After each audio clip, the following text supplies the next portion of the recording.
Spencer Shattuck from Towson Watch Company here. So I've got 3 different mission moons, 2 of which are in the BR variant, the black and rhodium, and another in the BC variant, the black dial and gold cathedral hands. So I'm going to give you some close-up shots of all of them, talk to you about the differences between them, and maybe help guide you through your purchasing decision to get you the best possible mission moon for you.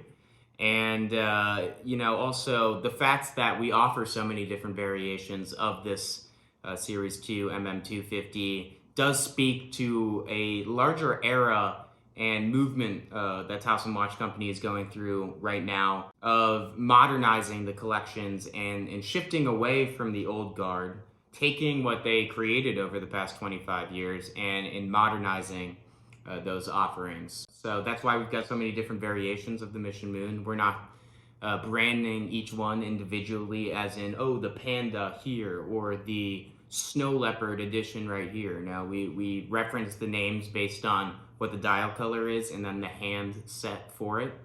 And that's how we kind of pose our offerings to you. You know, all of them do make sense to us, so it's really up to you to decide which aesthetic and combination you like the most. It doesn't really get much deeper than that. Except for the BR reference, of course, which is Hartwig's signature and recommended variant for several reasons, which we will get into. So we've got the Mission Moon MM250-2-BR, and that represents the black dial with rhodium hands. And right here, we have it in 2 different options, one with the black tachymeter and the other with the silver tachymeter. You could say that the black tachymeter makes the dial larger. It extends the timepiece on the wrist. It has a larger presence. While the silver dial dials in those 3 subdials and really just dials in the timepiece as a whole, makes it smaller looking and feeling on the wrist. Do you want it to come across as smaller on the wrist, or do you want it to feel larger? And that's why we offer those 2 different tachymeters, because we know that opinions and preferences are change across the individual. Now, the BR variant is important, and please go and check out our journal post on this. It is Hartwig's signature variant, and that's because, as the German engineer that he is, consistency across the entire timepiece matters. So for example, if you have a steel case with shiny, high-polished finishes, and then just a printed dial, high contrast, say black and white printed, and white hands, for example, then you don't really have that much flow and consistency between the dial and the case. It's almost like the watch is kind of composed of separate components, which of course it is. But for the German luxury engineer that he is, he wants all of the different components to result as one coherent piece. And I think when you try to achieve this effect, it does create more of a premium feel. And that's why when he was evolving basically that first mission SDS-99 chronometer that went into outer space, and then bringing that same design language into a collection to be sold at jewelry stores to business professionals and collectors and enthusiasts, he wanted to formalize the piece, make it more suitable for formal and dressy wear. The SDS-99 chronometer basically had a black untextured dial with white numerals, Roman numerals printed on top of it, a brushed satin finish. But for that first MM250 collection that was sold at jewelry stores, he changed the finish of the case to a high polish mirror finish, formalized the watch. He brought in a hand guilloche onto the dial, and then most importantly, he implemented these rhodium indices, the rhodium hour markers.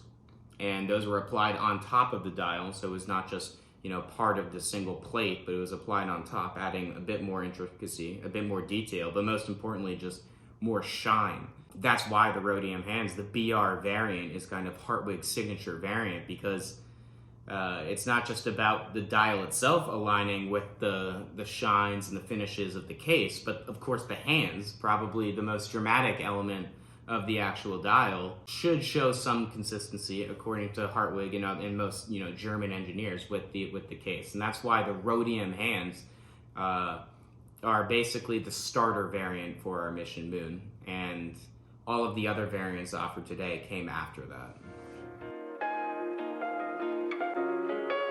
In particular, we've got the BC variant, the black dial and gold cathedral hands equipped with a silver tachymeter. It's not available with the black tachymeter because those gold hands in the thin, narrow gold cathedral shape would get lost in all of that black foreground. And as discussed earlier, the silver tachymeter kind of dials in those three subdials that lay at the center and the hands as well. And so that's why the gold hands really do work with the silver tachymeter.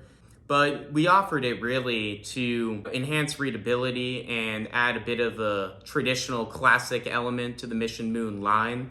We developed it with Hartwig about 1.5 years ago. It was the first custom variant we made.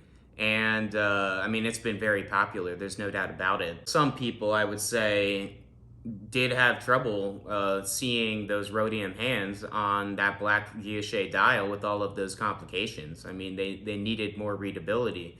And also, I mean, this watch really is a dress watch.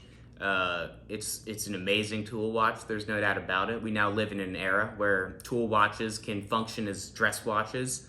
And just the finish of the case and the guilloche and the detailing do make it an amazing dress watch, but oftentimes you need to splash a little bit of gold on there to wear it out to a formal dinner or night out. So that's why we implemented this particular variant as an offering in the collections, and it's just as popular as Hartwig's signature BR variant. So it's really up to your taste, and as I said earlier, it doesn't get much deeper than that. Which one do you like more? So hope this video helps, gives you a bit of a background and explanation behind each of the pieces we've brought here today. And I'll see you back here again soon.